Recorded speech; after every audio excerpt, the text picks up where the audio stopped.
easy to say no to new foods. It's gonna look very similar. Gosh. Just let the... Oh boy. But today, we're saying yes. Cricket time! That's just gross looking. What's unappetizing to one person can be utterly delicious to another. Does this give you guys a clue? He ran out of the restaurant. On this episode of Feed Me TV, I'll show you some dishes that might make your taste buds shudder. But once you try it, you might just love it. Oh my gosh, Lara! So good. Let's keep an open mind and a curious palate. Oh, that one's like laying over, legs up, out. Foods that sound weird, but that are actually weirdly delicious on this Feed Me TV. Get ready, you just gotta try it. It does taste like chicken.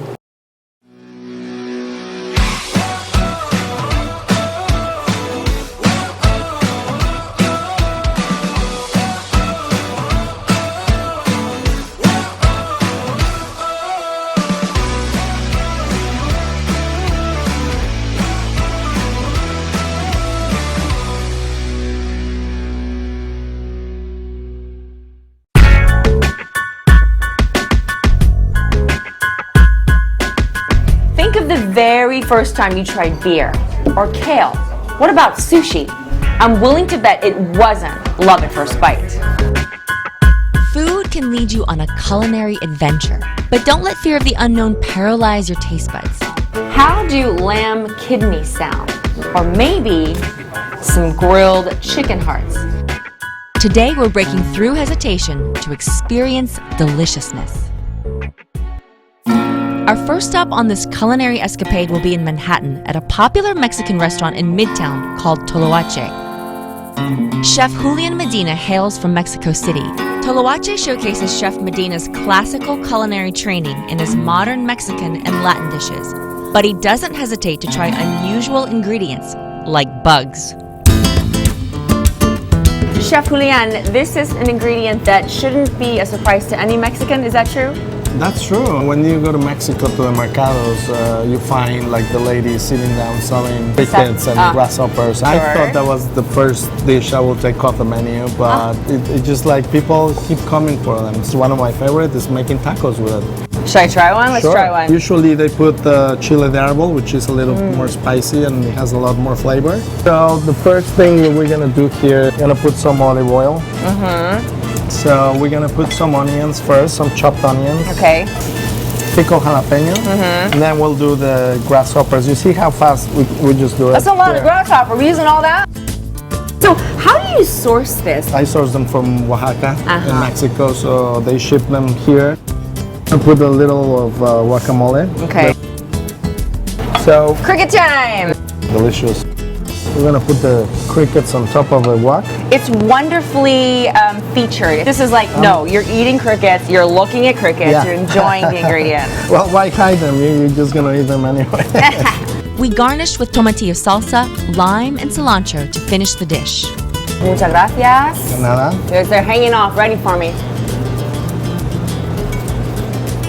So crunchy, so good. Spicy, garlicky. I just love that texture very much. It's really, really tasty. This and a couple of Mexican beers. Oh yeah. On the beach. We're good. Let's continue eating some yummy bugs, shall we? I'm going downtown to the East Village to the aptly named Black Ant for more delectable critters.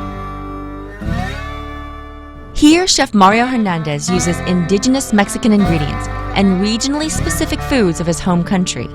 He makes annual visits to small towns in Mexico to source lesser-known elements on the menu.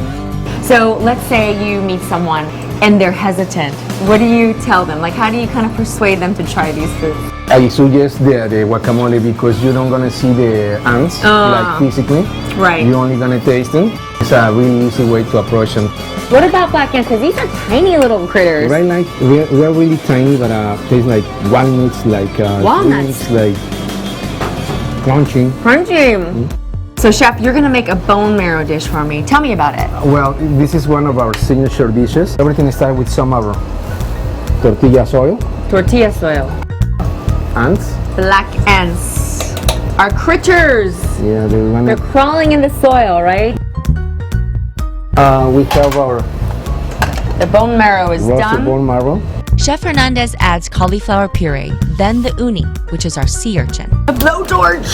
Yeah, just to bring all the sweetness of the uni. Urchin. Next is the green pea puree and a unique chili ash and honey mixture. So it's sweet and spicy. Yeah. It is sweet, a little tangy. Our last touches are the delicately sliced radishes and cilantro. And then we have some of those beautiful Chapulines. chapulines. Are crickets. Oh, that one's like laying over, legs up, out. He's like in that bed of bone marrow. To plate, Chef Hernandez warmed through beautiful beef tortillas in bone marrow butter. Just take two tortilla, scoop a little bit of everything. Wow. Bone marrow is one of the most unctuous and wonderful things to eat. Gracias, Chef. It looks nada. fantastic. You know, it's mild, creamy, earthy. The bone marrow, all the Spicy. ingredients come together. The chapulín, the grasshopper, is nice and crunchy too. It's got a lot of texture. That is a knockout. Absolutely gorgeous. Salud to this ant-rimmed margarita. Still with me, right? Brace yourselves, everyone. Oh, Coming up, we're having a tasting of stomachs, heart, and brain. get your stomach right out there.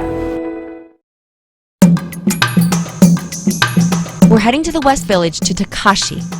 This restaurant's entire menu is a tribute to organs like tongues, hearts, brains, and so much more. I joined Reese Barakat, the manager of Takashi, for this one-of-a-kind dining experience. Okay, Reese, so I came here to Takashi for some adventuresome eating. Takashi is a mix, wouldn't you say, of Korean and Japanese? Yeah.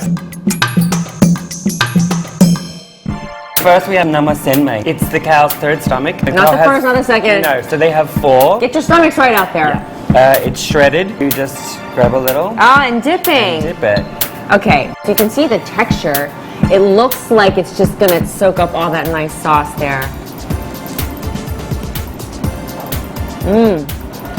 Nice and crunchy, right? So we have our brain cream. It is veal brains that are poached and sauteed into a mousse. We serve it with blinis and black caviar.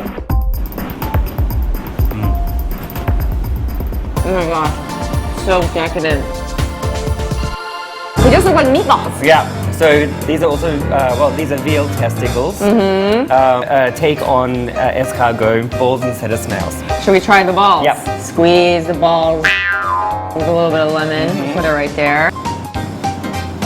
That's warm. That is chewy, honey. This is the tongue experience. So it's 3 cuts of tongue. We have the tongue body, the tongue sinew, which is the back connected part of the tongue. Okay. It's nice and beefy and fatty. It's my favorite part. And then the tongue tip. This is the aorta. Aorta, yes. This is the deep end of our menu. We have heart, we have liver, we have the first stomach, the second stomach, and sweetbreads, which is the thymus Right. gland. Yeah. I eat it and I just feel like I'm getting healthier. These kinds of offal are nutrient dense too. Nutrient That's the thing. You just gotta try it.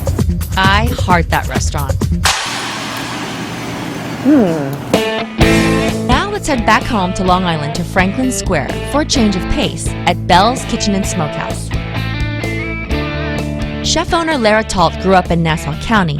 A trip to South Africa was the first time she tried exotic meats, and from that moment on, she knew that she could share her love for eating weird animals through her cooking. All of these animals that I'm going to be showing you today are invasive creatures, so the government approves of killing them. Of course, there's certain times to kill them, just like deer in America, but you do have to kill most of these animals or else they're going to take over your land and crop. I see.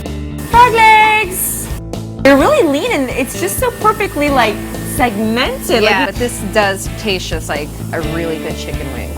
Okay. This is rattlesnake. As you can see, they're very bony inside. Their whole vertebrae going all the way down. So strong, so stiff. So strong. We soak them in buttermilk. Oh, Any man. reptile. Yeah. Any reptile you soak in buttermilk, obviously. It's like coming at you. Yeah.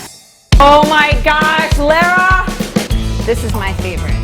Oh, it's my favorite too because it's so crazy! This is an alligator. Is yes. this a baby? He's 20 pounds. They reach maturity at that. What part do you eat? The body? All of it. What's his name? We should give him a name. You can name him. Larry. They Oh look very my similar. gosh. Just let the steam come out of it for a minute. There are like 20 in there, guys. Wow. Smoked iguana coming up. Wow.